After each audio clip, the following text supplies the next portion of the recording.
Welcome back, everybody. SF Live. This is a breaking news special. In a couple seconds, I'll be joined by David Kelley. He's the president and CEO of Chakana Copper Corp, and we'll be talking about today's drill results. They've announced them this morning before market open, and I think we should talk about them in a little more detail. I think they're really interesting technically, and David has some explanations about them as well. And we're going to dive right in. Just make sure to follow us here on YouTube, follow us on Twitter, and to subscribe to our channel. Hit the like and subscribe button, and also leave a comment. What did you think of the results? What do you think of Chakana? What do you think of the interview format? Just leave some comments. We'd be happy to get back to you on that as well. And just a quick reminder, David and his team are presenting at the Deutsche Goldmesse November 5th and 6th as well. Make sure to sign up for that. There is live simultaneous translation into German available. And of course, registering is free. Now, let me introduce David Kelley. David, thanks for joining us back on the program. I hope you're well. I'm doing great, Kai. Thank you very much for having me today. As you've noticed, I'm speaking very fast. This is a breaking news special. We're trying to make it snappy and interesting. Let's talk about the results. Let's not waste too much time. Run us through them. Give us some highlights. Yeah, so as you know, this is the second group of drill holes we put out on Paloma East. We first put out the first three holes on September 7th, and then today we put out four additional holes, and that's the total number of holes. We've drilled 7 holes on Paloma East. And I think we've talked before, the objective of our scout drilling, this is what we call scout drilling. We take a target and we go in and we put, anywhere from 5 to 10 drill holes generally. There's lots of variables there, but we're just trying to answer 3 questions. Is the system mineralized, or is the target we're testing mineralized?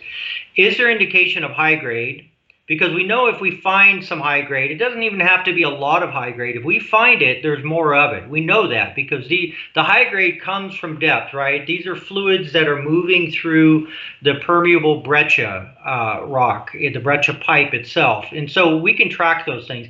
And then the third objective is, what's the general shape of the breccia? Is it getting bigger at depth? Is it a good size, particularly for mining, underground mining, or potentially even open pit mining? So those are the 3 objectives we have with scout drilling. The first 7 holes on Paloma East have been exceptional in my mind. We've had some great drill results on the Soledad project in general, but to start off with 7 holes like we've done is really outstanding. We have seen long runs of good grade material, 0.34 gold, 0.36 copper with some silver, essentially starting at surface, is really significant. That's, we had 226 meters of 1.11 gram per ton gold equivalent. So if you had an intercept like that in the middle of Nevada, people would be all over it. So it's an exciting result, but even more exciting for me is we are seeing very high grades in there. We're having runs of 2% copper. The mineralization in the photographs, if people take the time to look at the news release on our website and look at those rock photos, it's really, really spectacular. So I couldn't be more exciting where we stand right now with the first 7 holes on Paloma East. Yeah, and high grade for you is 2% copper, like 1.1 grams gold equivalent is ultra high grade in parts of Nevada.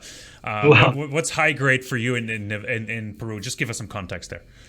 Yeah, I mean, that's a really relative thing, and I get asked that question a lot. For me, a large part of the world's copper is mined from mines that are mining head grades of 0.28, 0.3, 0.32, really what I consider low grade copper. And if you look at a lot of the porphyry copper deposits in British Columbia, they're often very low grade in the 0.2 to 0.3 copper percent, but they often have some gold with it, which really helps. For me, 1% copper is high. Anything over 0.75% copper to me is high grade in the copper world.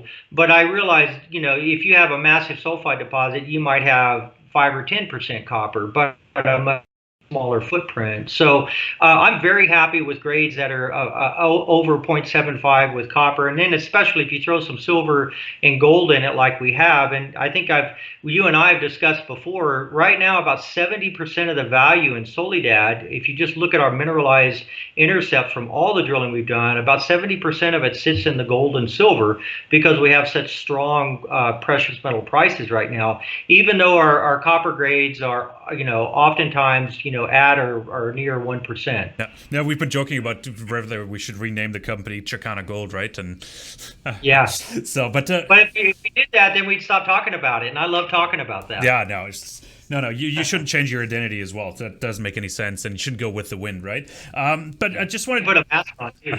I want to just drill down, and this is just a breaking news special, but just on the holds, like the press release is really technical, right? I even stumbled on some terms, and hold 137, for example, has a lot of insights for you as well that came out in mid-September, and I highlighted underlying intrusion, right? That was the key word for me in that paragraph, for example. Just really dumb it down for us. Like, what have you learned so far? You mentioned the 3 highlights. Have you ticked all 3 boxes? Yeah, so let's talk about hole 137 because it's a really, really important drill hole, and I have to say it's one of the more interesting drill holes I've drilled in my career, and I think Doug Kerwin might say that as well. I mean, he's drilled some spectacular deposits and made some amazing discoveries, but we started drilling that drill hole like fully expecting to be out of breccia at about 170 meters down hole. We got to 170 meters and we were still in breccia, and we have a rule on the project: if you're in sulfide bearing breccia, you keep drilling because you never know when that's going to turn into high grade, and we've seen that before on many drill holes. So we kept drilling and we kept drilling and we kept drilling, and we got all the way to 627 meters depth. And at that point, we were directly below Paloma West, which is the target we've been drilling now, and it was breccia the entire way. We got the assay results back, and the top, we're seeing good grades in the top 300 meters of that drill hole, and below that, we're seeing very intense mineralization. But it's pyrite. It's very high concentrations of pyrite, and some of the most impressive textures we've ever seen on the property.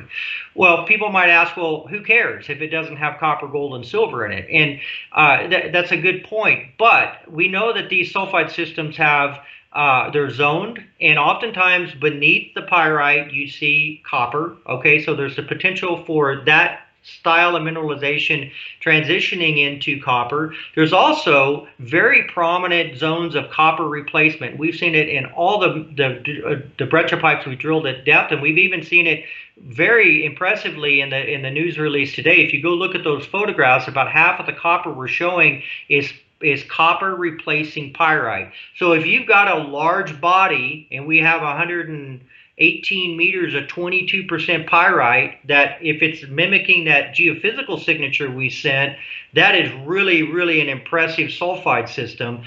Copper replacement could happen anywhere within that realm. So that's a really important take-home message.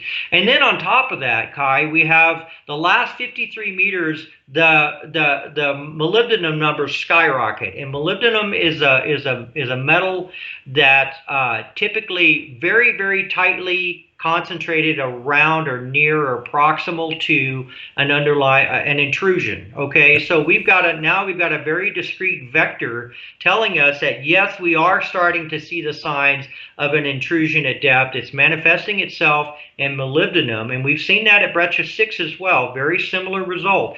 So we're getting deep enough in the system now that we're starting to see these other indications of what potentially driving the breccia pipe mineralization. So it's a very exciting drill hole, and it's just the very first drill hole deep in the Paloma system. The Paloma system is much more extensive than we ever anticipated. So I couldn't be more excited right now where we sit with our results. Fantastic. So also you're making it sound like Paloma East and West are connecting there at the bottom where you hit that underlying intrusion to a degree as well. So that'd be quite interesting. Are you done with Paloma East drilling? I know you're on Paloma West right now. That's all out.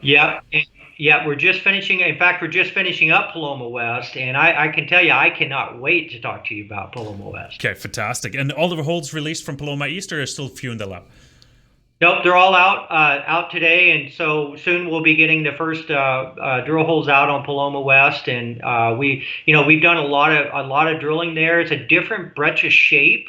It's something we hadn't seen before, so we've done a lot of drilling to try to control and understand the shape of that breccia. This is one of these projects, Kai. Every time we do something, we learn something new. I mean, and that's the way discoveries are. They're not just they're not like a cookbook. You don't just go down and say, okay, we've done this, now we go do this. You have to react to what you're learning. And we know a lot about this system, but there is still so much we don't know. And, each time we drill a hole, we learn something more. And we've got a great team down there that's just, it's challenging enough to just pull off, aggressive discovery-oriented drill programs, but to do it in the middle of a pandemic like we are, I'm really, really proud of the team, and they're doing a fantastic job down there. Awesome. One last question. This is a breaking news special, not a full SF Live episode, so I'm trying to keep it short. 15,000 meter full program. Where are we at right now in the program? 15,000 meters. So we're right at about 3,400 meters out of 15,000. Okay, fantastic. Awesome. There's a lot to come. Okay, that's exactly, and I'm sure people understood that part, because that's why I didn't want to drill out down on it. It's like, should be wearing my Captain Obvious hat there. No, David, thanks for joining us real quick. Thanks for clarifying the drill results, what they mean, and how important they are to you and the company as well, and sort of identifying next steps as well, and how they're all lining up with Paloma West. That's really interesting. So I'm looking forward to those results, which we expect in a couple of weeks, 2-3 weeks. Yep. Yeah. Sounds about right. Perfect. David, thanks again for joining us. Everybody else, thank you. Thanks for tuning in. Make sure to follow us here on YouTube, on Twitter. Hit the alert and subscribe button, and don't miss another interview. Thanks so much. Thank you.